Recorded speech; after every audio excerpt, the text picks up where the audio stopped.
Anong ganap sa mundo ng showbiz? Nag-post sa social media si Attorney Israel Lito Torion ng mga larawan niya kasama si Senator Ronald Bato de la Rosa sa gitna ng mga espekulasyong nagtatago umano ang mambabatas dahil sa isang iniulat na arrest warrant ng International Criminal Court o ICC.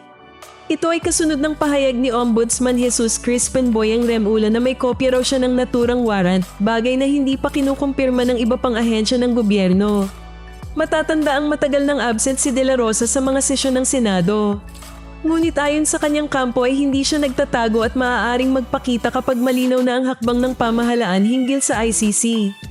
Kinumpirma rin ni Senate President Tito Soto na tumatanggap pa rin ng sweldo ang senador sa kabila ng kanyang kawalan, habang nilinaw ni Senator Sherwin Gatchalian na walang no work no pay policy ang Senado.